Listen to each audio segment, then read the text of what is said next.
การกุระดมคนป่วยบริจาคเลือดการสนองเลือดที่ปลอดภัยการท่านอุคัมตุลพันธ์เยี่ยมยามพบปะอยู่องค์การกระแดงแขวงพงศลีตอนบ่ายของวันที่13กุมภาพันธ์2026นี้ท่านอุคัมตุลพันธ์กรรมการประจำพรรคแขวงรองประธานคณะกรรมการปกครองแขวงผู้เสนำของเขตวัฒนธรรมสังคมขันแขวงพร้อมคณะในดงเพิ่นใบเยี่ยมยามและพบปะอยู่องค์การกระแดงแขวงพงศลีโดยการต้อนรับของท่านคำเปืองเมืองไซ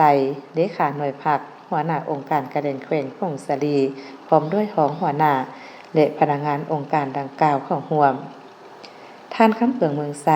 เลขาหน่วยผักหัวหน้าองค์การกระแดงแขวงพงศลีได้รายงานว่าองค์การกระแดงแขวงพงศลีมีพนักงานทั้งหมด18ท่านหญิง11ท่าน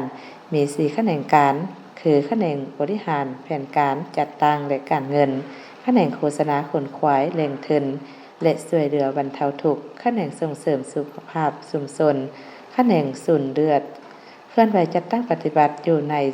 19นาที11ขอบเขตสิทธิ์7หลักการพื้นฐานของกระบวนการกระแดงและ10วงเดือนแดงสากลโอกาสนี้ท่านอุคัมตุลพันธ์กรรมการประจำพรรคแขวงรองประธานคณะกรรมการปกครองแขวงผู้เสนำของเขตวัฒนธรรมสังคมหันแขวงได้ยอสมเสย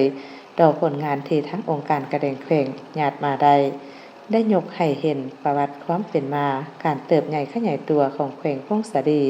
และองค์การกระแดงแขวงพงศลีและเน้นนักให้เอาใจใส่เวียกงานการเมืองแนวเขตให้นักแน่นเสื่อมซึมแนวทางนโยบายของภาครัฐมีการนำพาที่ดีมีความเป็นแบบอย่างสร้างความสามัคคีให้แน่นแฟนเอาใจใส่ก่อสร้างภาคพนักงานมีแบบแผนวิธีเหตุเวียกสร้างแผนงานโครงการดึงรูดแดงทุนเข้าในการพัฒนาเวียกงานแบ่งหน้าที่เวียกงานให้บุคคลรับผิดชอบควดกาเวียกงานเป็นแต่ละระยะสุ่มใส่พัฒนาเวียกงานกระแดงแขวงพงศลีพัฒนาขึ้นไปเรื่อยๆ